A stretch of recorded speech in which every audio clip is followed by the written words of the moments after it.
Good day, fourth grade. So happy to be with you again. This is our main lesson for the week of May 25th, 2020. Happy Memorial Day. I hope you have a lovely day with your families. I'm going to start with our verse. The sun with loving light makes bright for me each day. My soul with spirit power gives strength unto my limbs. In sunlight shining clear, I revere the strength of humankind, which has been graciously planted in my soul, that I, with all my might, may love to work and learn. From the earth stream light and strength, and I return my love and thanks. I have a song for you today. It's the Unicorn Song by Shel Silverstein.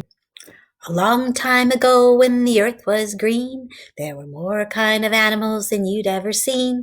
They'd run around free when the earth was being born. The loveliest of all was the unicorn.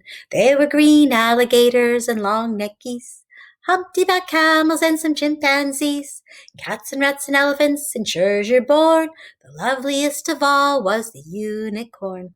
Well, now God seen some sinning and it caused him some pain, and he said, "Stand back, I'm going to make it rain." He said, "Hey, brother, no, I'll tell you what to do.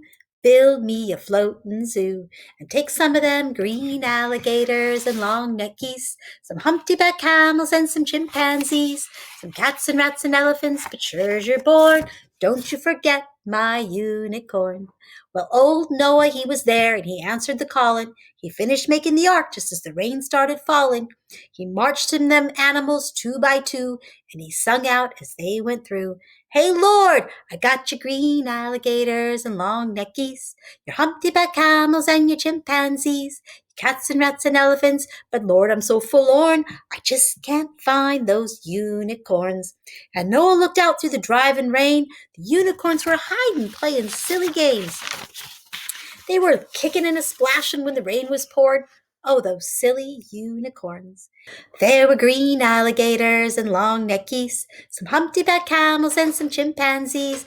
Noah cried, "Close the door, 'cause the rain's just pouring, and we just can't wait for no unicorns." The ark started moving, it drifted with the tide, and the unicorns looked up from the rocks and they cried, and the waters came down and sort of floated them away. That's why you've never seen a unicorn to this very day. But you'll see some green alligators and long-necked geese, some humpty-back camels and some chimpanzees, some cats and rats and elephants, but sure as you're born, you're never gonna see no unicorn. All right, I have a poem for you for our Norse block called The Challenge of Thor. Henry Wadsworth Longfellow was a very famous poet, and this Norse poem is very famous because of who wrote it. And it's a very beautiful poem, and I'd like to read it to you. I am the god Thor. I am the war god. I am the thunder. Here in my Northland, my fastness and fortress, reign I forever. Here amid icebergs rule I the nations. This is my hammer, Mjolnir the mighty. Giants and sorcerers cannot withstand it. These are the gauntlets wherewith I wield it, and hurl it afar. This is my girdle. Whenever I brace it, strength is redoubled. The light thou beholdest stream through the heavens in flashes of crimson is but my red beard, blown by the night wind, affrighting the nations.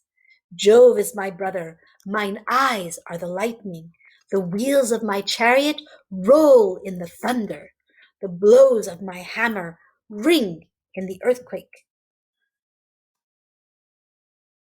I love that poem because it talks about how all these natural things that we know about the earthquakes and the thunder and the crimson sky are all evidence of Thor. And that's how the Norse people thought it to be when they saw these things. I have another poem for you. This is completely different. This is called Mrs. Grammer's Ball. And at this ball, all the parts of speech come. And I'm going to read that to you now and see if you can pick out which parts of speech I'm talking about.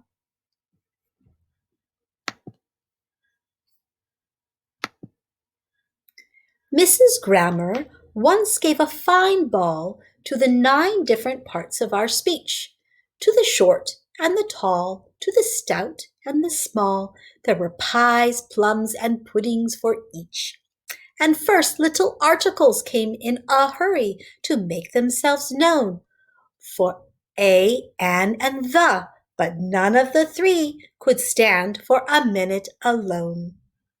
Then adjectives came to announce that their dear friends, the nouns, were at hand.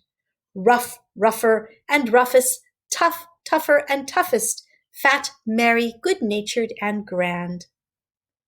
The nouns were indeed on their way, tens of thousands and more, I should think, for each name that we utter, shop, shoulder, or shutter, is a noun, lion, lady, or link.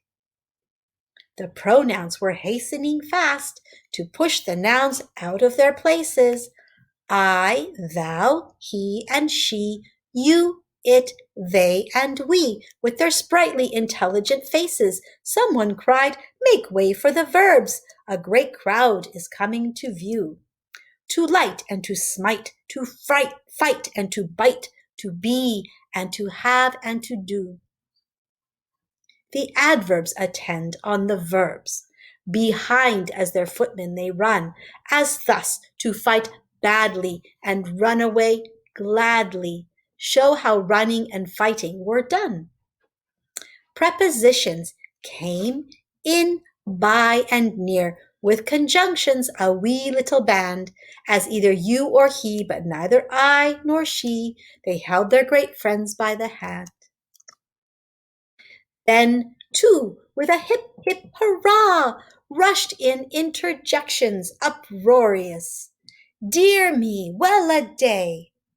When they saw the display. Ha, ha, they all shouted out, glorious! But alas, what misfortunes were nigh! While the fun and the feasting pleased each, pounced on them at once a monster, a dunce, and confounded the 9 parts of speech. I hope you enjoyed that. I wanted to share with you some alliteration, alliteration, remember, is when the first letter of many of the words have the same letter, and also they can be tongue twisters as well because of that. So I'm going to read a couple of those to you. Through the threat of thirst or thunder, thin the crops or flood the wheat, thickly thrive the thorny thistles, through the wet and through the heat. Spitting and spewing, splitting and splattering, spilling and spoiling, spellbound the sprite. And one more. Pansies purple, poppies red, primrose pale with golden head. All right, and I have a couple of riddles for you. What is a woodpecker's favorite dessert? Tapioca pudding. What object in space is never hungry? A full moon. He's full. What does Cyclops drink out of? Remember, Cyclops has one eye. Eyeglasses. What type of fishing do the 3 billy goats gruff love to do? Trolling. Remember the trolls over the bridge? What did the mother bolt say to her baby when she tucked him in bed? Sleep tight. Tight, like a screw. Last one. What's the difference between April 1st and April 2nd? One day. That's it. Okay, and I wanted to share something with you before I go. Just 2 activities that I thought you could do from home. One of them is, I don't know if you've ever tried to build a house of cards, but you take 2 cards and put them on their narrow ends, about 2 inches apart, and then you put a 3rd card on top of them, and then you keep doing this side by side and see if you could make a circle of cards and build them up even.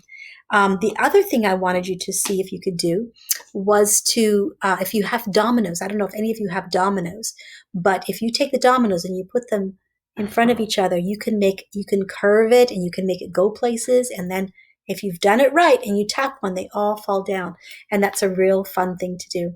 I just wanted to give you those two ideas. You may have more chance of having cards than dominoes, but either one is really fun.